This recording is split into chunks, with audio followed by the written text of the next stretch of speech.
एक बड़ी पुरानी कहावत है, कहते हैं घर में नहीं है दाने और अम्मा चली भुनाने। फ्रांस के सामने अब पाकिस्तान क्यों गिड़गिड़ा रहा है, फ्रांस के शरण में आ रहा है, तो वहीं दूसरी तरफ इजराइल अब भारत को इन सब हालातों के बीच में अरबों डॉलर के लिए रास्ता क्यों दे रहा है। जियोपॉलिटिक्स में बहुत कुछ चल रहा है, हमेशा की तरह जानने को मिलेगा बहुत कुछ। आइए जानते हैं इन खबरों को विस्तार से। कहते हैं जब जेब में पैसे नहीं होते हैं ना, तो सब अकल एकदम सही समय, सही जगह और सही तरीके से काम करती है। स्क्रीन पर एक लेटर देखिए, ये लेटर था, स्टेटमेंट था यूरोप के द्वारा और फॉरेन अफेयर के द्वारा। फ्रांस और यूरोप ने पाकिस्तान से कहा था कि पाकिस्तान की इंफॉर्मेशन मिनिस्ट्री की तरफ से एक ऐसा ट्वीट किया गया जो ट्वीट बिल्कुल भी ठीक नहीं था। पाकिस्तानी प्रेसिडेंट की तरफ से जो ट्वीट किया गया वो भी बिल्कुल ठीक नहीं था और इसके लिए माफी मांगा जाना चाहिए। और ये सब कुछ क्यों हुआ था?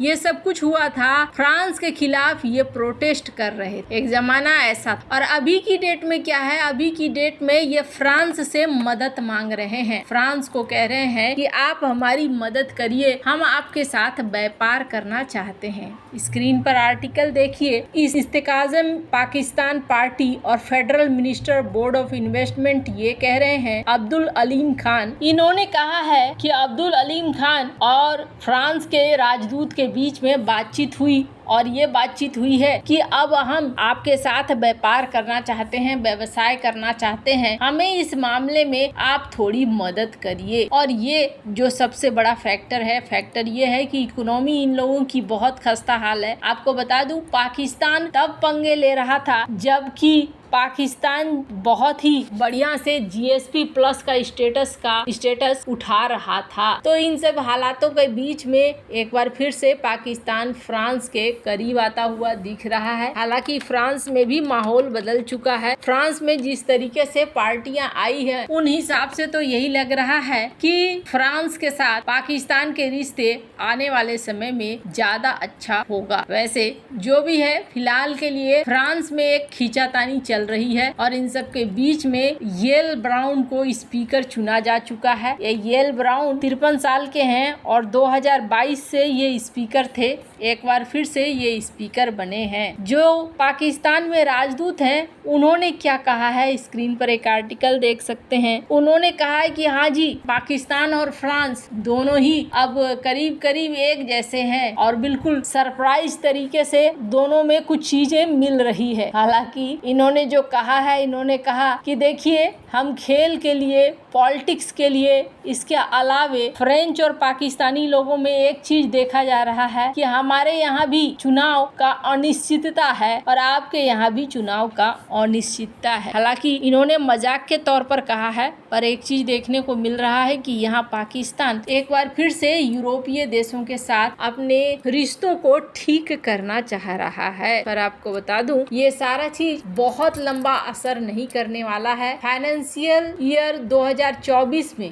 जीएसपी प्लस का स्टेटस होने के बावजूद यहाँ पर एक्सपोर्ट नहीं कर पाया था पाकिस्तान जिस तरीके से चाहिए। तो जीएसपी प्लस स्टेटस होने का कोई खास फायदा नहीं मिला था। पिछली बार भी जीएसपी प्लस का स्टेटस देने के लिए इन्होंने बहुत ज्यादा नियम कानून में बदलाव ला दिया था और इन्होंने बदलाव लाते हुए क्वालिटी से लेकर हर रेगुलेशन को बदल दिया था। इन्होंने कहा था ठीक है, 2027 तक हम आपको जीएसपी प्लस का स्टेटस दे रहे हैं, लेकिन इस स्टेटस के साथ हम आपको कुछ नियम और कानून भी दे रहे हैं। उन नियम और कानून के विपरीत चलकर आप कुछ भी हासिल नहीं कर पाएंगे। और यहाँ पर इसी वजह से देखने को मिल रहा है कि फ्रांस या फिर यूरोप के साथ जीएसपी प्लस स्टेटस होने का भी कोई खास फायदा पाकिस्तान नहीं उठा पाया। अब देखना होगा जिस तरीके से हालात हैं यहाँ पर, इन हालातों के बीच में व्यापार कर पाना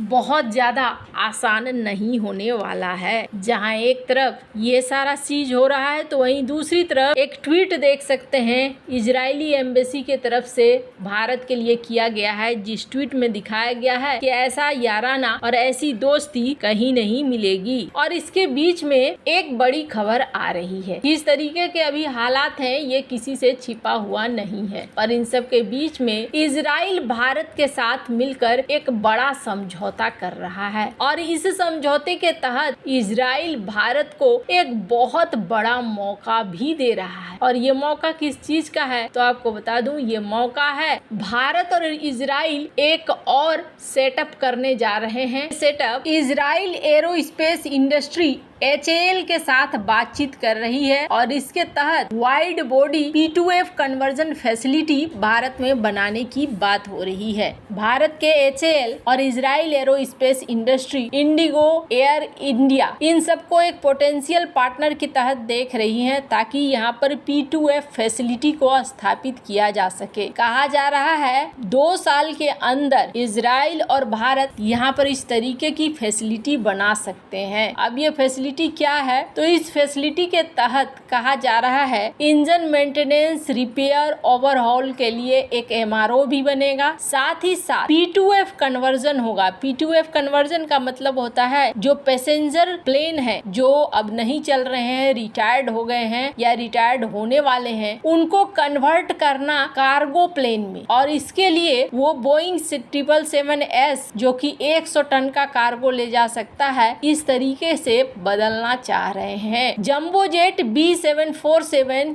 ये 115 टन का ले जा सकता है, 4 इंजन वाला प्लेन है। और कहा जा रहा है कि इजराइल चाहता है कि भारत के साथ मिलकर इसको सेटअप किया जाए। पहले से इजराइल के इस तरीके के सेटअप हैं अबू धाबी में, साउथ कोरिया में और 2 अमेरिका में। अब ये भारत में भी चाह रहा है और ये जो 4 साइट हैं अबू धाबी, साउथ कोरिया और अमेरिका, इसमें 2027 तक के लिए ये फुल हैं। इनके यहाँ काम और आगे नहीं हो सकता है। कुजी जो कि इसके ऑपरेशनल हेड हैं वो ये कह रहे हैं कि हम चाहते हैं कि भारत में हम इन्वेस्टमेंट करें। फिलहाल के लिए ये इन्वेस्टमेंट बहुत कम होगा, लेकिन हम यहाँ पर करीब 2 प्लेन हर साल इस तरीके का बना पाएंगे। एक प्लेन को बनाने में 5 महीना और 1 लाख मैन आवर का टाइम लगता है। ज्यादातर ये टेक्निकल जॉब होता है, तो हम यहाँ पर लोगों की मदद से लोगों को ट्रेंड करके इस तरीके की चीजें बना सकते हैं। इजराइल और भारत कई सेक्टर में एक दूसरे के साथ मिलकर काम कर रहे हैं। जाहिर तौर पर इजराइल भी चाह रहा है कि दुनिया में उसके अलग अलग लोकेशन में इस तरह की कंपनियां हो जिससे कि उससे हमेशा फायदा बना रहे और दुनिया भर में सप्लाई करता रहे। वैसे आपको क्या लगता है इन सब मामले में, आपकी क्या राय है, कमेंट कर जरूर बताएं। जल्द मिलते हैं अगले वीडियो में नई खबर के साथ।